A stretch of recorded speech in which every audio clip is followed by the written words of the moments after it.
क्या बच्चों हमारा ये टारगेट चल रहा है 2 मंथ्स में पूरा सिलेबस खत्म करेंगे 9th 10th 11th 12th class का मैथ का पर डे आपको एक्सरसाइज आएगी और पूरा चैप्टर का शॉर्टकट क्विक रिवीजन वाला थ्योरी लेकर आएंगे।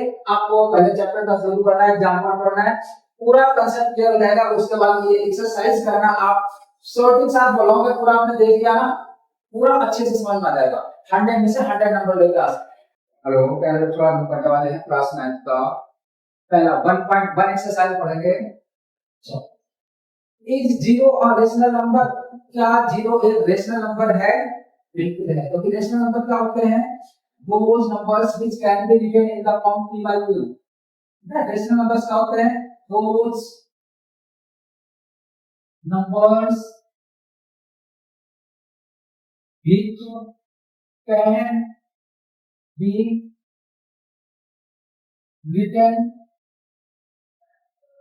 in the form of p by q here and q is not equal to 0, p and q are integers। ये होती है रेशनल नंबर की डेफिनेशन।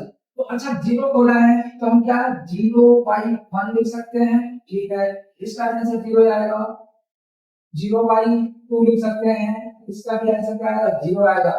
क्या बोला उसने कि डिनोमिनेटर में जीरो नहीं होना चाहिए, अपना डिनोमिनेटर के नीचे होता है, इसके नीचे जीरो नहीं होना चाहिए, ऊपर तो हो सकता है, तो इसलिए क्या हो जाएगा? जीरो एक रेशनल नंबर है। चलो can you right it in the form p by q where p and q are integers and q is not equal to 0? तो वैल्यू कर दिया, लिख सकते हैं 0/15 भी लिख सकते हो, 0/20 भी लिख सकते हो। क्या कंडीशन है? नीचे जीरो नहीं होना चाहिए डिनोमिनेटर में। आया समझ में?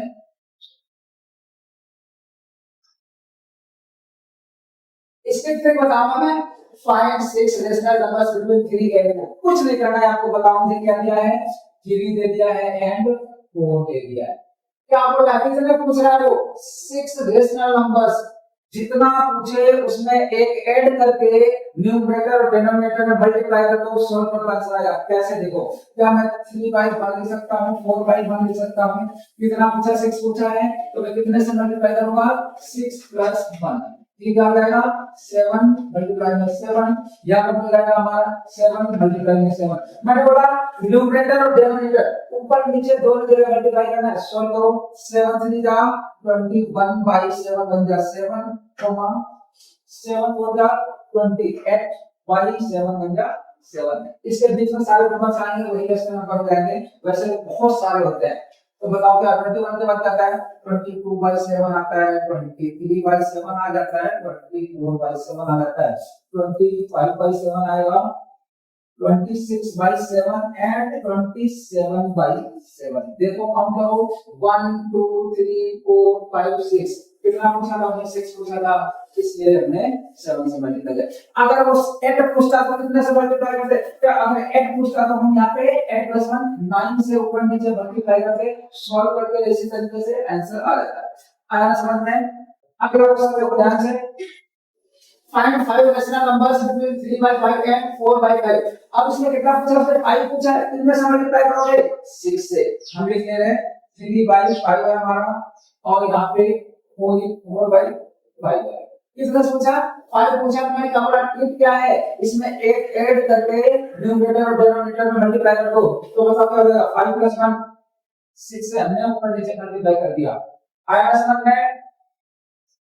अब सॉल्व करो, 6 5 का 6 3 का 18/6 5 का 30। इसका क्या जाएगा? 6 4 का 24/6 5 का 30। आया समझ में? बताओ 18 के बाद क्या आता है? 19/30, 20/30, 21/30 आ गया, 22/30 एंड 23/30। बोलो कितना पूछ रहा था? 5 पूछ रहा था। 1 2 3 4 5। आया समझ में? बेस्ट इसकी ट्रिक क्या है? जितना पूछे उतने में एक ऐड करके ऊपर नीचे मल्टीप्लाई कर दो, सॉल्व कर लो, आपका आंसर आ जाएगा। अगर ये डिनोमिनेटर डिफरेंट है तब आप कैसे करोगे? सिंपल सा मैं बता रहा हूं, उसकी शेप लिखा है, पहले ऐसे लेकर सॉल्व करना पड़ेगा। देखो मैंने फॉर एग्जांपल ले लिया, अलग नेक्स्ट एग्जांपल है, अलग तरीके में कराऊंगा, फिर तुम फॉलो करते हो। मैंने बोला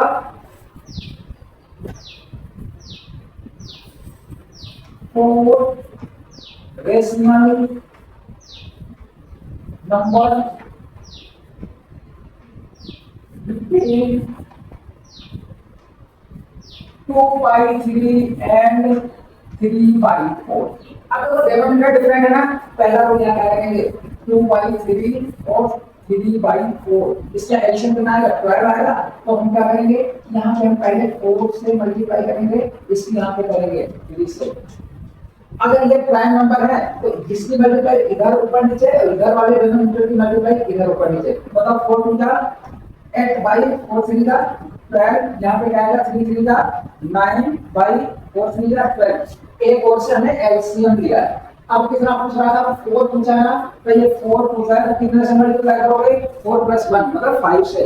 अब मैं यहाँ पे लिख दे रहा हूँ, यहाँ पे करेंगे 5 से, यहाँ पर भी 5 से करेंगे, यहाँ पर भी 5 से करेंगे, यहाँ पर भी 5 से। बताओ 8 5 जा 40/12 5 जा 60, 9 5 जा 45/12 5 जा 30। आया समझ में, बिल्कुल सिंपल सा है। बताओ मुझे 45 में क्या आता है, 41/60, 42/60, 43/60, 44/60। देखो 5 पूछा था ना, 1 2 3 4, अच्छा 4 पूछा था, 4 पूछा था, देखो 4 बता दिया। अगर 5 पूछता तो हम 6 से मल्टीप्लाई कर देते। आया कंसेप्ट समझ में, मैंने सारे मेथड बता दिया। एक बिल्कुल सिंपल वाला, सिंपल वाले में 1 मान करके मल्टीप्लाई कर देना, जितना पूछे उसमें से ज्यादा। 6 पूछा, मैंने 7 से मल्टीप्लाई किया, सॉल्व कर दिया, हमारा आंसर आ गया। अगले वाले में देखो, प्रश्न में था, इसमें पूछ रहा था 5 पूछ रहा था, इसमें हमने अभी सॉल्व किया था, 6 से ऊपर नीचे मल्टीप्लाई करेंगे, सॉल्व करेंगे, आंसर आएगा। ये हमने मान से क्वेश्चन ले लिया है, अगर डिनोमिनेटर डिफरेंट दिए हुए हैं तब हमने पहले उनका एलसीएम लेना है, एलसीएम आया 12, फिर तीसरा पूछा 4 पूछा, तो मैंने 5 से ऊपर नीचे मल्टीप्लाई कर दिया, सॉल्व कर दिया, ये देखो 4 नंबर्स हमारे पास आ गए। तो लास्ट क्वेश्चन करते हैं इस एक्सरसाइज का। State whether the following statements are true or false। हमें true false बताना है, give reasons for your answers। बिल्कुल पहला, every natural number is a whole number, बिल्कुल करेक्ट है, सही हो जाएगा हमारा true। क्योंकि आप बताओ, मैं यहाँ पे लिख दे रहा हूँ, नेचुरल नंबर हमारे क्या होता है, all counting numbers 1 2 3 4 5 and so on.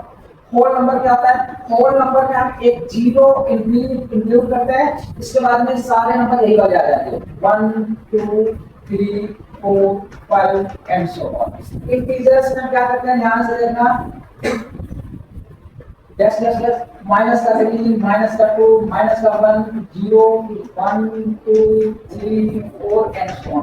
मतलब इंटीजर्स में यही नंबर्स होते हैं, बट इसके साथ में नेगेटिव नंबर भी हो जाते हैं। देखो मैंने ये सारे नंबर्स लिखे, एक क्या माइनस लगा दिया तो ये इधर साइड आ गया। और क्या है, रेशनल नंबर क्या होता है, अभी मैंने बताया था स्टार्टिंग में, कौन से दो p by q के फॉर्म में आपको, और q is not equal to 0, q 0 नहीं होना चाहिए, और p, q और क्या किस होता है, इंटीजर्स।